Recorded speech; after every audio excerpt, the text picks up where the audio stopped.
میری شادی کی رات تھی اور میں بے حد گھبرائی ہوئی تھی۔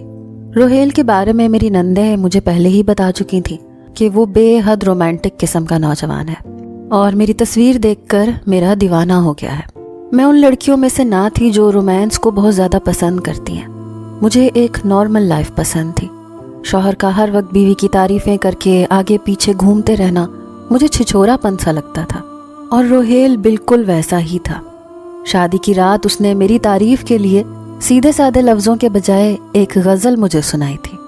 مجھے آج تک کبھی شاعری سمجھ ہی نہیں آئی تھی، اس لیے اس کی رومانٹک شاعری بھی میرے سر کے اوپر سے گزری تھی۔ مجھ سے کہنے لگا کیسی لگی غزل؟ میں نے کہا جی اچھی ہے۔ بہرحال 1 سال بعد ہی کچھ سمجھ میں آتی ہے کہ عورت کا شوہر اس کے لیے کتنی محبت رکھتا ہے۔ روہیل عام مردوں سے مختلف تھا۔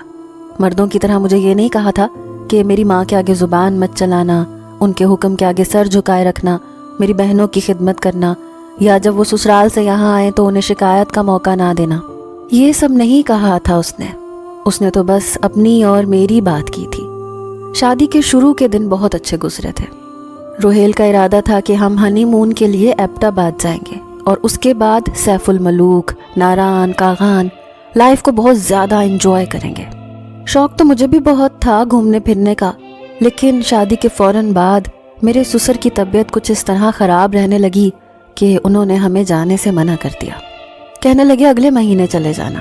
ایک تو شادی پر خرچہ بھی بہت ہو چکا ہے، اب میری بیماری پر بھی آج کل ہسپتال پر پیسے لگ رہے ہیں۔ اصولاً تو اس بات پر میرا موڈ بہت خراب ہونا چاہیے تھا، لیکن میں بالکل نارمل تھی۔ البتہ روہیل کا موڈ بے حد خراب تھا۔ کہنے لگا یہ بھی کوئی بات ہوتی ہے، سب لوگ شادی کے فوراً بعد ہنی مون پر جاتے ہیں، 1 مہینے بعد کون جاتا ہے؟ میں نے کہا روہیل کوئی بات نہیں،